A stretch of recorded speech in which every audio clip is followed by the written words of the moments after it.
लक़द काना लकुम फ़ी रसूलिल्लाहि उस्वतुन हसना। ऐ लोगो, तुम्हारे लिए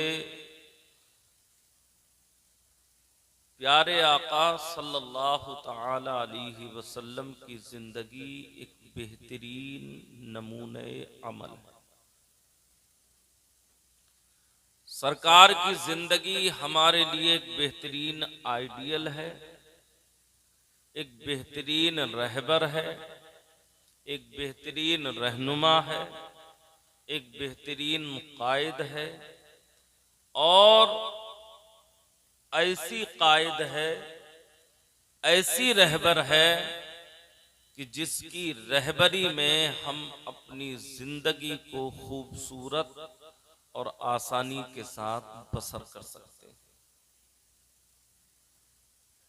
नबी पाक सल्लल्लाहु अलैहि वसल्लम ने जिंदगी के हर शोबे में, जिंदगी के हर हिस्से में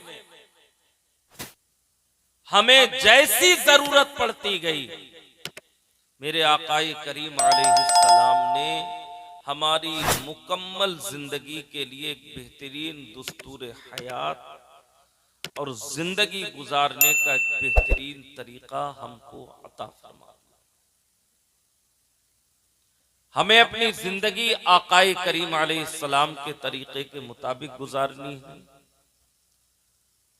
बच्चे की विलादत से लेकर और मैयत को कब्र में रखने तक हमारी पूरी जिंदगी, पूरी हयात आकाए करीम अलैहिस्सलातु व तस्लीम के तरीके के मुताबिक होनी चाहिए। और सरकार ने हमें वो तरीका बताया कि कैसे जिंदगी गुजारनी है। जज़ाकल्लाहु खैरन अहसन।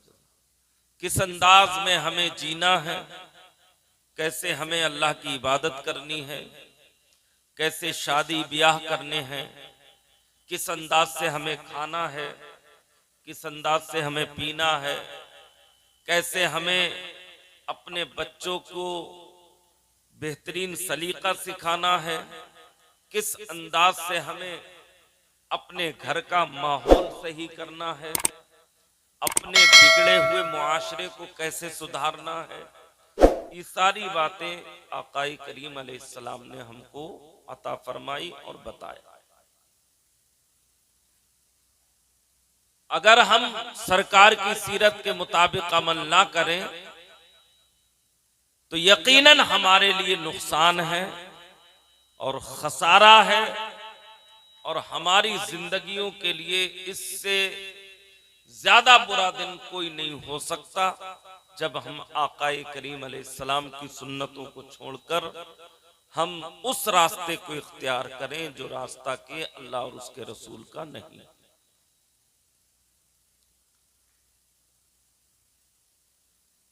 चंद जरूरी बातें जो मुझे आप तक पहुंचानी है। तकरीर आपने सुन ली मुझसे पहले, और अब ये कोई वक्त भी नहीं है तकरीर का, और सही माना में तकरीर कहते ही उसे हैं जिससे कुछ समझ मिले, कुछ सीख मिले। तो सबसे पहली बात तो मैं आप तक ये पहुंचा दूं कि ये जो मंडे का खाना होता है, दावते वलीमा छोड़कर जो लोग मंडा करते हैं, ये बिदात है और नाजायज है। इस बात को अच्छी तरीके से आप जरा ज़हन नशी कर लें। शादी किस चीज का नाम है? शादी में, निकाह में और शादी में क्या चीजें होती हैं? निकाह के अंदर दो फर्ज हैं, एक वाजिब है और तीन सुन्नतें हैं। इन चीजों का नाम शादी। निकाह के अंदर दो फर्ज हैं। नंबर एक, दो गवाहों का मौजूद होना। अगर किसी शख्स के निगाह में गवाह नहीं है तो ये निकाह मुनाकिद नहीं होगा और ये निकाह नहीं माना जाएगा। कम से कम दो गवाह शर्त है। इनके अलावा अगर एक गवाह है तो भी निकाह नहीं होगा। दो गवाह होना चाहिए निकाह के। एक मर्द और दो औरतें या चार औरतें। चूंकि एक औरत जो होती है वो एक मर्द के मुकाबले में नहीं होती। एक मर्द के मुकाबले में दो औरतें गवाह हो सकती हैं। ठीक है ना? तो शादी में गवाहों का होना ये शर्त है।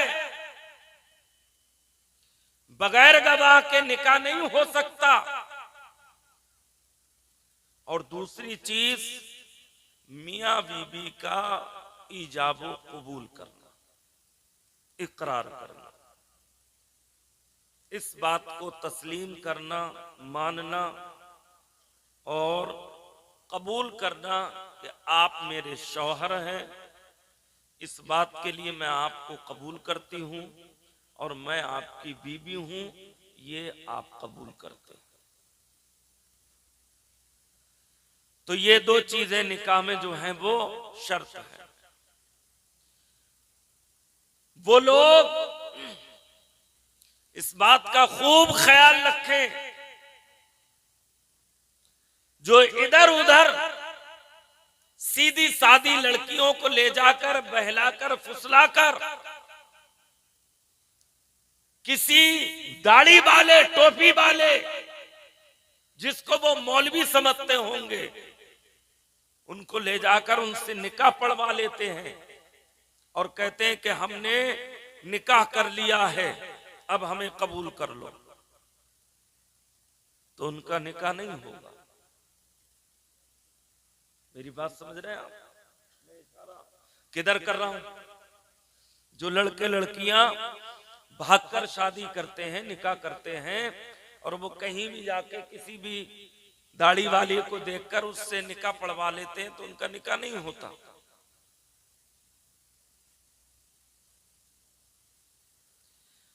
गैरे कुफू में अगर लड़की भाग कर जा रही है और माँ बाप की मर्जी नहीं है तो निकाह नहीं हो सकता।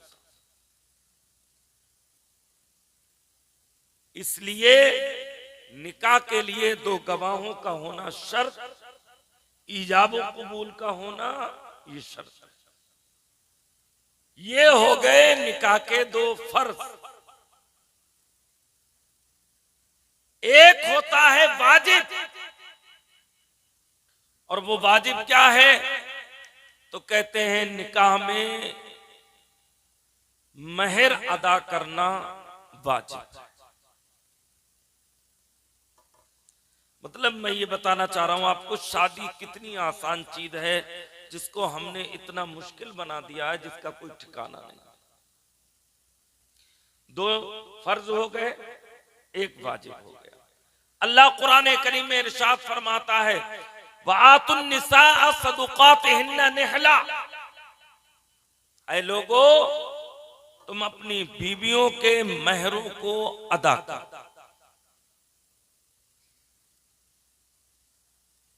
लेकिन हाल ये है हमारा कि हम महर सिर्फ इसलिए बंधवाते हैं ज्यादा से ज्यादा ताकि हमें ये अदा ना करना पड़े। और बाज लोग ये कह दिया करते हैं, करे कितने ही बंधवा दो, देने थोड़ी है। ये कुरान के खिलाफ है, हदीस के खिलाफ है, ये औरत का हक है।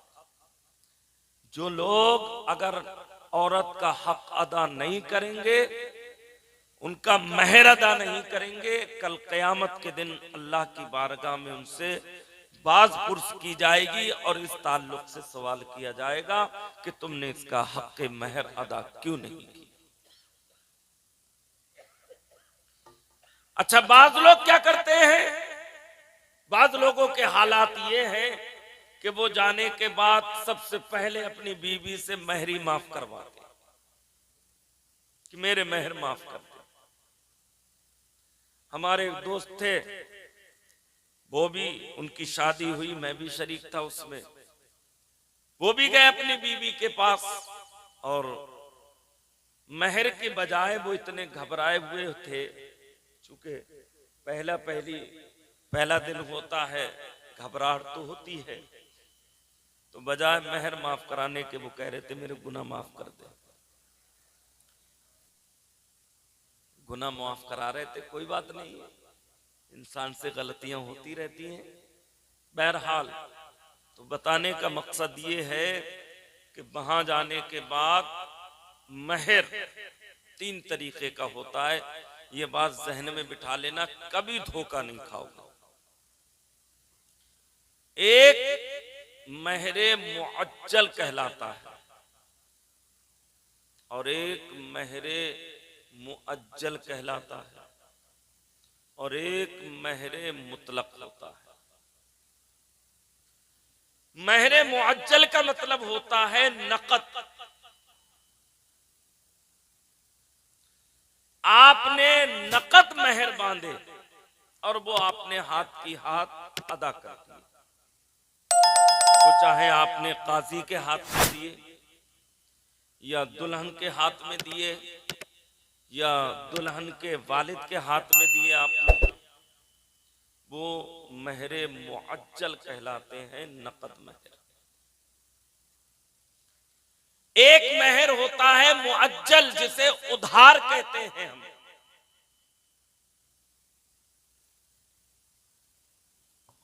और ये महर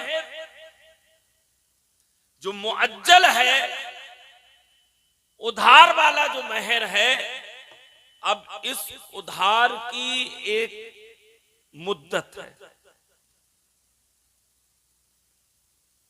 1 साल के लिए उधार है, 2 साल के लिए उधार है या 5 साल के लिए उधार है, ये आप जान। ये उधार होता है। औरत आपसे मुतालबा कर सकती है कि आप मेरा महर अदा कर। मुअज्जल में आपने नकद अदा कर दिया और जो हमजा के साथ मुअज्जल है, ये उधार वाला महर होता है। इसमें जितने दिन आप बंधवा दें, 1 2 साल 3 साल, या बाज लोग यूं ही कहते हैं कि भाई गैर मुअज्जल बंधवा दो, यानी मुअज्जल बंधवा दो, उधार वाले बंधवा दो, तो वो उधार हो जाता है। और एक होता है महर मुतलक, जो इंदत तलब, जिंदगी में जब चाहो अदा करो। बाहर सूरत महर हमको अदा करना है, ये औरत का हक है। अगर हमने महर अदा नहीं किया तो गोया हमने औरत के हक को मारा, और अल्लाह की बारगाह में किसी का हक मारना, जब तक हक वाला अपना हक मुआफ नहीं करेगा, अल्लाह ताला भी उस बंदे को मुआफ नहीं फरमाएगा। आज हम एक दूसरे के हुकूक बहुत मार लेते हैं।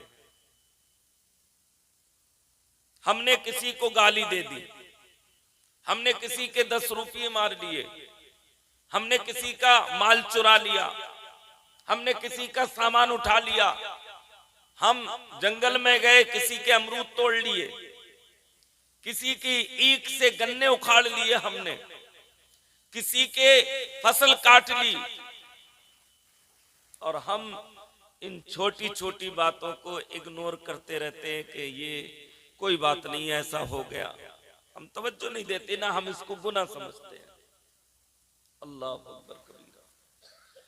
अल्लाह के प्यारे नबी सल्लल्लाहु अलैहि वसल्लम फरमाते हैं, ऐ लोगो, आज जो तुमने यहां किया है, कल मैदान हश्र में तुमको ये सारी चीजें दिखाई देंगी। अल्लाह कुरान में कह रहा है, यौम यतज़क्करुल इंसानु मा सआ। जिंदगी में जो भी किया होगा तुमने, जैसे स्क्रीन पर, टीवी स्क्रीन पर सारी चीजें आती हैं, ऐसे ही एक एक चीज तुमको याद आएगी कि मैंने किसके साथ क्या किया था। और एक बात बता दूं मैं आपको, हम और आप हिडन कैमरों से कितना डरते हैं। अगर कहीं हमें चोरी करनी है, कहीं किसी का कोई नुकसान करना है, तो पहले हम ये देख लेते हैं कि कैमरे में तो हम कैप्चर नहीं हो रहे, कैमरा तो नहीं लगा हुआ। देखते नहीं देखते, जबकि उस कैमरे का कोई भरोसा नहीं, उसकी कोई गारंटी नहीं कि उसमें आप कैप्चर हो ही जाएंगे, आपका फोटो आ ही जाएगा। हो सकता है मशीन है खराब हो जाए, मुमकिन है ये नहीं है।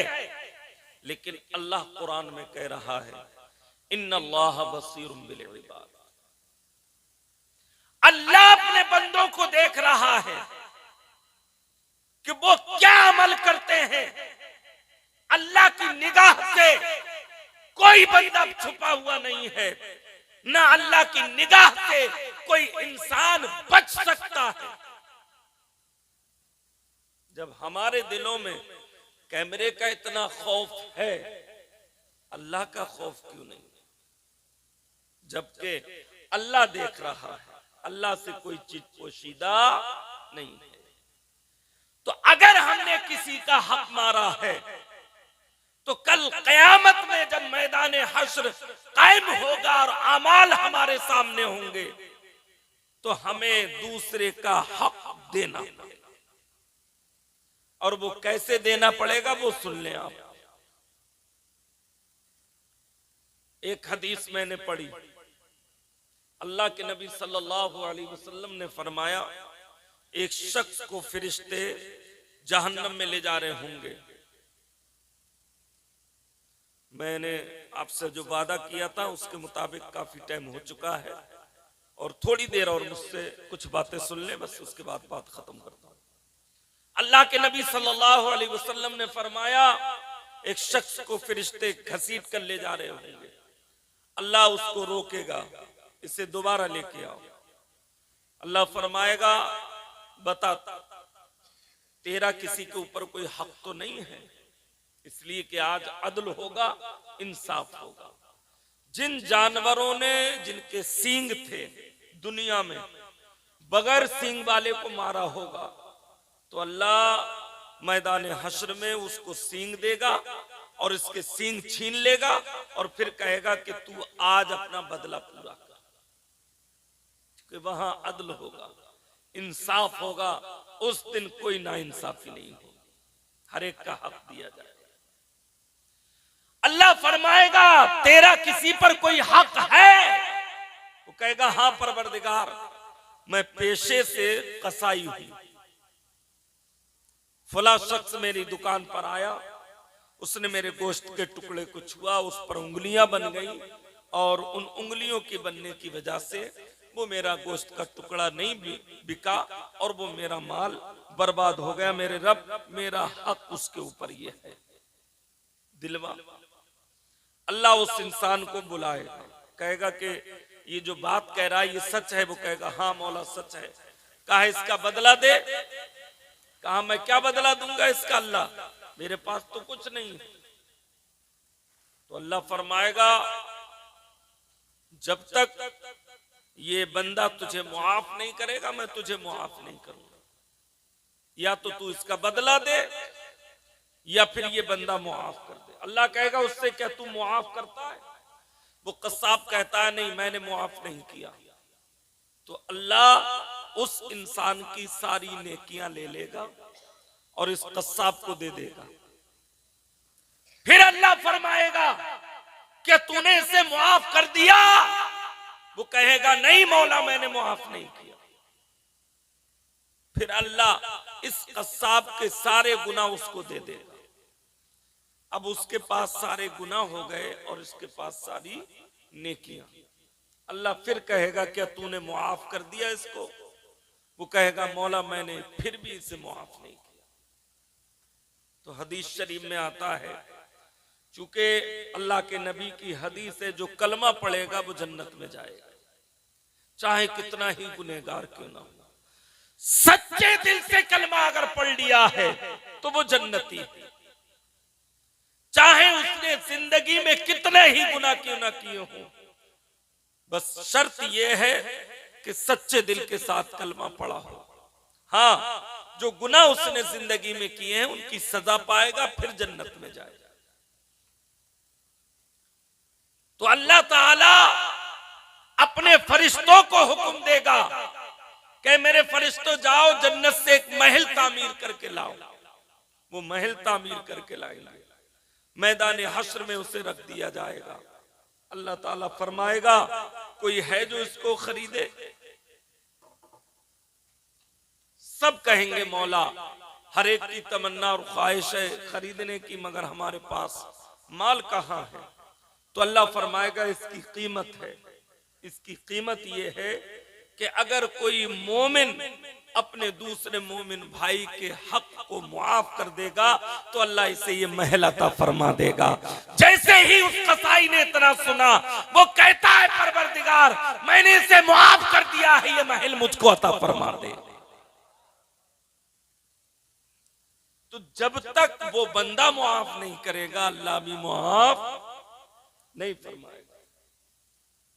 तो हक मारना ये हम, चूंकि हम गांव के रहने वाले हैं, हमसे गांव में गलतियां होती हैं, जाने अनजाने में, खेत खलियानों में, इधर उधर जंगलों में हमसे गलतियां होती हैं। किसी के पेड़ से हम लकड़ी तोड़कर ले आए, किसी का दरख्त काट लिया, किसी के पत्ते काट लिए हमने, और हम इन बातों को कतई गुनाह नहीं समझते, जबकि ये सब के सब गुनाह। आपने अगर एक जर्रे बराबर भी किसी का हक मारा होगा तो मैदान हश्र में तुम्हें उसका बदला देना पड़ेगा, और वो बदला किस सूरत में देना पड़ेगा वो आप सुन लें। आला हजरत ने फताब रज़विया के अंदर उसको लिखा है, अगर कोई शख्स किसी का 1 रुपया मार लेगा तो उसके बदले में उसको अपनी 700 मकबूल नमाजें देनी पड़ेगी। कितनी नमाजें देनी पड़ेंगी? 700 मकबूल नमाजें। हमें अपनी नमाजों का पता ही नहीं है कि कौन सी नमाज हमारी कबूल हो रही है। अगर हमने किसी के 100 रुपये मार लिए तो कुछ बचा हमारे पास? सब खत्म हो। 100 रुपये में अगर 1 रुपये के बदले में 700 नमाजें तो 100 रुपये के बदले में कितनी हो जाएंगी? पूरी जिंदगी की इबादत चली गई। लेकिन हम यहां दुनिया में दौलत के हवस में, दौलत के लालच में, दौलत की हिर्स में हमने ये नहीं देखा कि हमारे पास ही माल कहां से आ रहा है। अल्लाह कुरान में कह रहा है हमसे अलहाकुमुत तकासुर हत्ता ज़ुरतुमुल मकाबिर। ऐ लोगो, तुम्हें माल की हवस ने कब्रिस्तान तक पहुंचा दिया, मगर तुम्हारी माल की हवस खत्म नहीं हुई। अल्लाह के प्यारे नबी सल्लल्लाहु अलैहि वसल्लम एक रोज तहज्जुद की नमाज के लिए उठे तो चंद सहाबा भी आपके साथ हो लिए। मेरे आका करीम अलैहिस्सलाम ने नमाज अदा फरमाई और अदा फरमाने के बाद आप सल्लल्लाहु अलैहि वसल्लम ने दुआ की, ऐ अल्लाह मेरी उम्मत को और मुझसे जो मोहब्बत करते हैं उन्हें ज्यादा दौलत अता मत फरमा। वो सहाबा किराम जो तहज्जुद की नमाज में आपके साथ थे, उन्होंने जब नमाज से फारिग हो गए, दुआ से फारिग हो गए, तो अर्ज की या रसूलल्लाह, आज आपने अजीब दुआ मांगी है, इससे पहले हमने कभी ऐसी दुआ नहीं सुनी। आपने कहा कि जो मुझसे मोहब्बत करता है अल्लाह उसे ज्यादा दौलत अता मत फरमा। तो मेरे आका ने कहा हाँ, मैंने बिल्कुल यही दुआ मांगी है और सच्चाई भी यही है। जो मुझसे मोहब्बत करेगा, अगर उसके पास ज्यादा दौलत आ गई तो इस दिल में एक ही मोहब्बत रह सकती है, या दुनिया की मोहब्बत होगी या मेरी मोहब्बत होगी। और मैं चाहता हूं जो मुझसे मोहब्बत करता है उसके दिल में दुनिया की मोहब्बत नहीं, सिर्फ मेरी मोहब्बत होनी चाहिए, ताकि जब वो दुनिया से जाए तो मेरा कलमा पड़ता जाए, और जब कब्र में मेरा चेहरा दिखाया जाए तो मेरी मोहब्बत में मेरे चेहरे को देख के कहे ये मेरे नबी हैं, मैं इन्हीं का दुनिया में कलमा पढ़ा करता।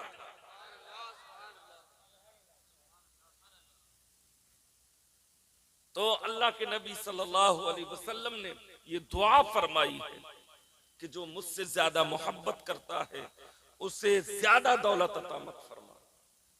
तो मेरे भाई, मेरा कहने मकसद ये था कि हम किसी का हक न मारे, चाहे वो हक के महर हो, औरत का हक हो या किसी और का हक।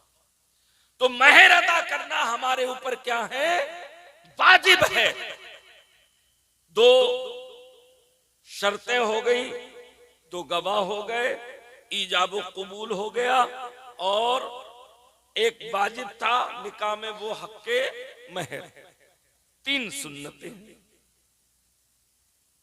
सुन्नतें क्या क्या है? नंबर एक, छुहारे तकसीम करना, लुटाना। ये मेरे आकाए करीम अलैहिस्सलाम की प्यारी सुन्नत। आजकल तो जो माहौल चल पड़ा है ना, बड़ा तरक्की याफ्ता दौर है भाई मेरे। मुझे आपका बहुत ख्याल है, मैं आपको बहुत देर से देख रहा हूँ। ख्याल की बात है, ईमानदारी की वाली बात है। मेरी देख रहे हैं ये रात का इतना हिस्सा गुजरने की वजह है कि मेरी आवाज भी मुतासिर है, आप भी थके हो, मैं भी बीमार आदमी। रात भर जगाएं आपको, सुबह को सोते रहे, तो दूल्हा भी बेचारा परेशान रहे, उसे पूरा दिन वैसे ही जागना है। टाइम बहुत ज्यादा हो गया, वाकई इतना नहीं होना चाहिए था टाइम। बहरहाल तो छुआरे, अब क्या है, वो थैलियों वाला माहौल चल गया है। थैलियों में टॉफी है, चॉकलेट है, बादाम है, काजू है, और जिन क्या क्या आइटम, और वो छोटे छोटे दाने रख दिए जाते हैं। ठीक है, कोई हर्ज नहीं, कोई गुनाह नहीं, बांट सकते हो, लेकिन इसके साथ साथ थोड़े छुआरे रखा करो और उनको बाकायदा सुन्नत की नीयत से लुटाया है ना। आप थैली भी तकसीम कीजिए, कोई गुनाह नहीं है, लेकिन उसके साथ साथ ये अमल होना चाहिए हमारा कि हम थोड़े छुआरे लुटाएं, तकसीम करें, ताकि अल्लाह के नबी सल्लल्लाहु अलैहि वसल्लम की सुन्नत पर अमल। एक सुन्नत। दूसरी सुन्नत खुतबा, खुतबा निकाह। खुतबा निकाह ये भी क्या है? सुन्नत है। और तीसरी सुन्नत है वलीमा का। हम वलीमा नहीं करते, मंडे पर ज्यादा जोर देते हैं। जिस बात को मैंने पहले जिक्र किया था कि मंडे का खाना अगर आपने वलीमा नहीं किया और सिर्फ मंडे का खाना किया है तो ये बिदात है, नाजायज है। सुन्नत को छोड़कर बिदात पर अमल नहीं किया जाएगा, बल्कि इस बुरी रस्म, इस बिदात को खत्म करो और वलीमे की सुन्नत को ईजाद करो। अल्लाह के नबी सल्लल्लाहु अलैहि वसल्लम की हदीस, मेरे आकाई करीम अलैहिस्सलाम इरशाद फरमाते हैं,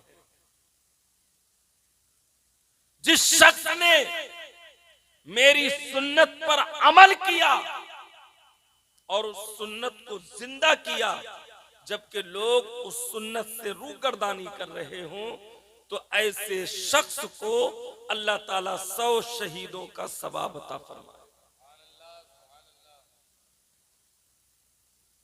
तो हमें मडे जैसी बिदात को खत्म करना है। मडे में क्या होता है पता नहीं, वो बहनोई के साथ कोई बदतमीजी भी की जाती है, उसमें कोई टहनी वगैरह गाड़ी जाती है, टमाटर सड़े हुए मारे जाते हैं, मुसलमानों का ये तरीका नहीं है, न ये इस्लामी तरीका है, न ये इस्लामी शिआर है। इससे अपने आप को अलग करो। ये बिदाते हैं, ये खुराफाते हैं, ये वो रस्में हैं जिनका शरीयत से कोई ताल्लुक नहीं।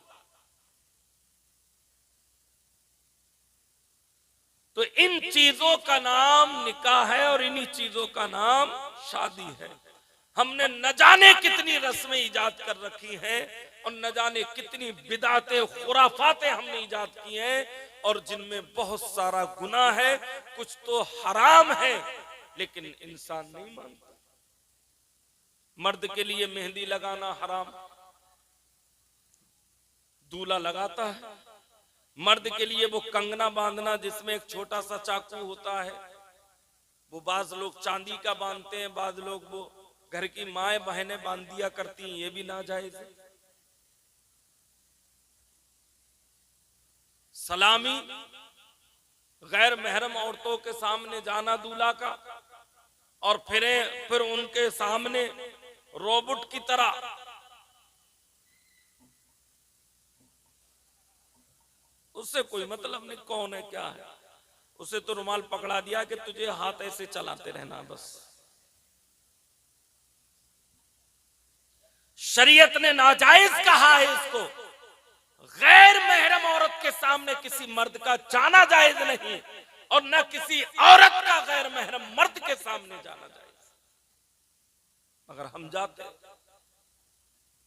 ये वो गुनाह है जिनको हम गुनाह समझते ही नहीं।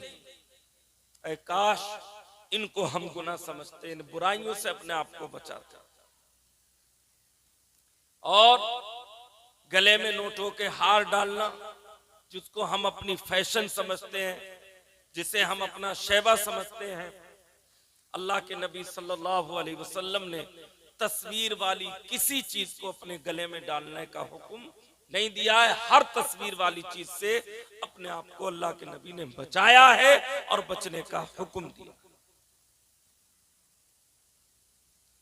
नोटों में क्या होते हैं, तस्वीर होती है, वो गले में पड़े रहते हैं।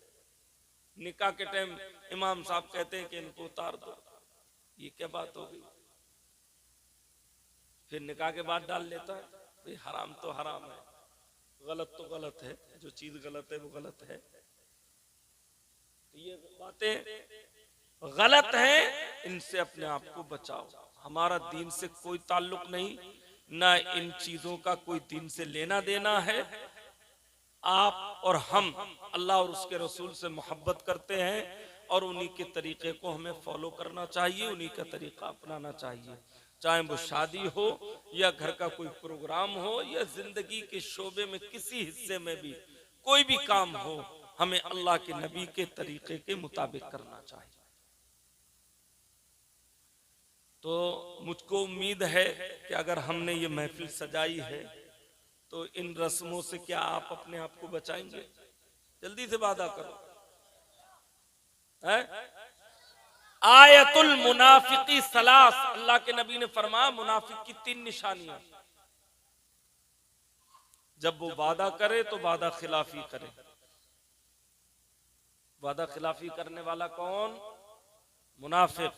बात समझ में आ गई? इन्नल मुनाफिकीन फी दरकिल अस्फली मिनन नार। मुनाफिक को कहां डाला जाएगा? जहन्नम के सबसे नीचे हिस्से में रखा जाएगा। तो अगर आप वादा कर रहे हैं तो वादा खिलाफी मत कीजिएगा।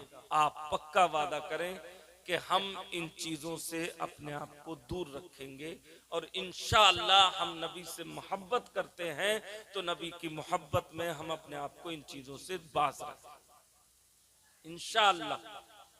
न गले में हार डलवाएंगे, न मेहंदी लगवाएंगे, न कंगना बांधेंगे हाथ में, बात समझ रहे हैं, न सलामी में।